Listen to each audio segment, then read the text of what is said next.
Naam, hujambo na karibu tena ndugu mpenzi mtazamaji, ni kuhabarishe yale ambayo yanajiri sasa hivi katika nyanja za kisiasa na katika mitandao ya kijamii nchini Tanzania. Lakini kabla tusonge mbele, chukua sekunde yako moja, bonyeza alama like, kisha bonyeza neno subscribe na alama ya kengele. Serikali ya Rais Samia Suluhu Hassan ya Tanzania inakabiliwa na shutuma kali kote nchini Tanzania usiku huu kufuatia kutangazwa kwa tume mpya iliyoteuliwa kuchunguza matukio ya mauaji yaliyotokea Oktoba tarehe 29. Tangu orodha ya makamishna hao kutolewa usiku huu, mitandao ya kijamii imefurika hisia kali kutoka kwa wananchi wa Tanzania ambao wanaandamana mtandaoni wakidai kuwa uteuzi huo wa Samia Suluhu kuchunguza mauaji ya tarehe 29 Oktoba, tarehe 30 na tarehe 1 Novemba hauakisi uhuru wa kweli. Watanzania wengi wanadai kuwa walioteuliwa katika jopo hilo la wachunguzi wako karibu sana na serikali ya CCM na huenda wasitoe mapitio ya wazi na bila upendeleo ambayo familia za wahasiriwa au familia zilizopoteza wapendwa wao na mashirika ya kiraia yamekuwa yakidai kwa wiki nyingi. Licha ya msukosuko huo, Rais Samia Suluhu Hassan alitetea uamuzi wake leo, akisisitiza kwamba nchi inahitaji mchakato wa kuaminika, halali na uliopangwa ili kufichua ukweli wa machafuko hayo.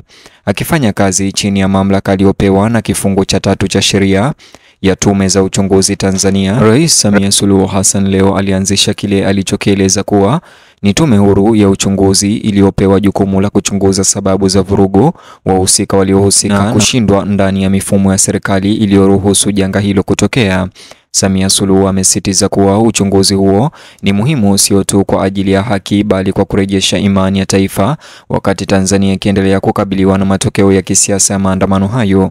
Katika chapisho ama ripoti iliyochapishwa na msemaji mkuu wa serikali leo, ilitaja majina ya wote ambao wameweza kuteuliwa kufanya uchunguzi, lakini majina mengi yameweza kukosolewa kwa kuwa ni watu wa karibu wa serikali.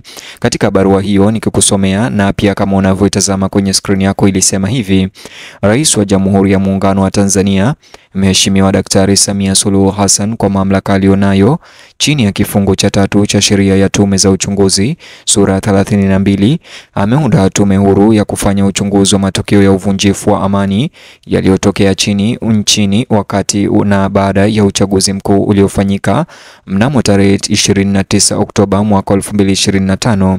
Aidha, Mheshimiwa Mohamed Chande Othman, jaji mkuu mstaafu wa Mahakama ya Tanzania, ameteuliwa kwa mwenyekiti wa tume hiyo ya uchunguzi na wajumbe walioteuliwa ni wafuatao. Mjumbe wa kwanza ni Mheshimiwa Profesa Ibrahim Hamis Juma ambaye ni jaji mkuu mstaafu wa Mahakama ya Tanzania. Wa pili ni Balozi Ombeni Yohana Sefue ambaye ni mwanadiplomasia na katibu mkuu kiongozi mstaafu.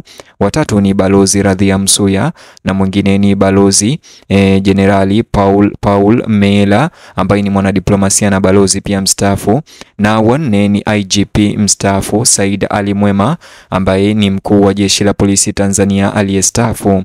Watano ni Balozi David Kapia ambaye pia ni mwanadiplomasia na balozi mstaafu, na wa mwisho ni Mheshimiwa Daktari Stagoma Lawrence Tax ambaye aliwahi kuwa katibu mtendaji wa Jumuiya ya Maendeleo Kusini mwa Afrika SADC. Barua hiyo imetolewa na ofisi ya katibu mkuu kiongozi kutoka kwa Samia Suluhu Hassan. Katikati ya tume hiyo mpya ni jaji mkuu mstaafu Mohamed Chande Othman kama nilivyokuonyesha katika barua hiyo, ambaye ameteuliwa kuwa mwenyekiti. Uteuzi wake unachukuliwa na serikali kama ishara tosha kwamba utaalamu wa kisheria na uadilifu wa mahakama ndio utakaoongoza uchunguzi huo. Muda mrefu wa kazi ya Othman katika mfumo wa sheria wa Tanzania na kazi yake awali katika misheni ya kimataifa ya mahakama imetajwa kama ushahidi wa uwezo wake wa kuongoza uchunguzi nyeti na wa hali ya juu. Hata hivyo, wakosoaji wanahoji kuwa ushirikiano wake wa muda mrefu na taasisi za serikali unazua maswali kuhusu jinsi anavyoweza kufanya kazi kwa uhuru.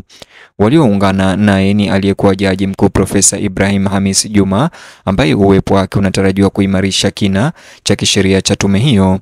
Wasomi wengi wa sheria wanakubali kwamba yeye huleta uzoefu muhimu kuhusu masuala ya kikatiba na utendaji wa mahakama, lakini wakosoaji vile wanashikilia kwamba kuwateua majaji wakuu wawili wa zamani hutuma ujumbe usio sahihi kwa umma ambao tayari unashuku kutoegemea upande wote kwa mfumo wa mahakama katika masuala ya kisiasa. Hata hivyo, bado serikali ya Samia Suluhu imesifu uwezo wa uchambuzi wa Juma na kusisitiza ushiriki wake unaimarisha uaminifu wa tume hiyo. Tume hiyo pia inajumuisha wanadiplomasia maarufu waliostaafu kama vile Ombeni Sefue, Radhia Msuya, Luteni Jenerali Paul Mela na David Kapia ambao wote waliwahi kuiwakilisha Tanzania katika mazungumzo ya kikanda na kimataifa. Wakati huo wakosoaji wanahoji kuwa wanadiplomasia kadhaa kama hao kihistoria wameunganishwa na serikali za chama tawala cha CCM na hivyo kuzua wasiwasi kuhusu iwapo watapinga simulizi za serikali na kuchunguza kwa uhalali. Mwingine mwenye utata aliyechaguliwa ni Inspekta Jenerali mstaafu Said Mwema ambaye anatarajiwa kuiongoza tume kuhusu masuala ya usalama katika uchunguzi huo. Hata hivyo, asili yake ya polisi inaweza kutoa maarifa muhimu kuhusu maamuzi ya amri, kushindwa kudhibiti umati na udhaifu wa utendaji kazi wakati wa maandamano yaliyofanyika. Hata hivyo, wananchi wengi wa Tanzania wanasema kuwa na aliyekuwa mkuu wa taasisi hiyo anatuhumiwa kutumia nguvu kupita kiasi kunaleta mgongano wa kimaslahi. Kwa maoni yao, mapito huru hayafai kujumuisha watu wanaofungamana na vyombo vya usalama au wanaohusishwa na ghasia au wanaohusishwa na serikali. Anayemaliza orodha hiyo ni Daktari Stergomena Tax ambaye awali aliwahi kuwa katibu mtendaji wa Jumuiya ya Maendeleo Kusini mwa Afrika SADC. Kuhusika kwake kunanuiwa kutoa mtazamo wa kikanda hasa juu ya kanuni za utawala wa mipakani, viwango vya haki za binadamu na utulivu wa kisiasa. Serikali inadai uzoefu wake wa kufanya kazi na vyombo vya amani na usalama wa SADC yani SADC unamfanya kuwa sauti muhimu. Katika hotuba ya awali, Rais Samia Suluhu Hassan alisema kuwa nchi haiwezi kusonga mbele bila kukabiliana na matukio ambayo yalitokea Oktoba. Alieleza kuwa machafuko hayo yaliharibu taswira ya Tanzania duniani na kusababisha wasiwasi miongoni mwa washirika wa maendeleo ambao walitilia shaka utulivu wa kisiasa wa taifa hilo. Utawala wake umesisitiza mara kwa mara kwamba tume inawakilisha dhamira ya ukweli, haki na mageuzi ya kitaasisi ya muda mrefu. Lakini majibu ya wananchi yanaonyesha kuwa Watanzania wengi bado hawajaamini. Katika mikoa kadhaa, wananchi wanaendelea kufanya mikesha midogo midogo kwa waliouawa wakati wa maandamano hayo, wakitaka serikali ikiri kuhusika. Wanaharakati na viongozi wa jamii wanatoa wito kwa waangalizi wa kimataifa kufuatilia kazi ya tume ili kuhakikisha matokeo yake ni ya kuaminika. Baadhi ya vyama vya upinzani vimeenda mbali zaidi, vikisisitiza kuwa ni uchunguzi unaoongozwa na wageni pekee ndio unaweza kutoa upendeleo ambao mifumo ya ndani haiwezi kutoa. Kutoaminiana huko kunaonyesha mivutano ya kisiasa ambayo imekuwa ikiongezeka kwa miaka mingi Tanzania. Wakosoaji wanasema kuwa tume za serikali zimewalinda kihistoria watendaji wa serikali badala ya kuwawajibisha. Kumbukumbu za maswali yaliyopita ambazo baadhi yake hazikutoa ripoti kamili zinazidisha wasiwasi kwamba tume hii inaweza kufuata mtindo huo. Mtazamaji, ni hayo tu ambayo nimefanikiwa kukuandalia katika ripoti ama habari hizi. Nikitamatisha ripoti hizi ama habari hizi na kuacha uwanja huu wa comment section, unijuze maoni yako kuhusiana na tume hii ya kamati ya uchunguzi ambayo imeandaliwa na Samia Suluhu. Je, wewe binafsi unaiunga mkono au je una lipi la kusema?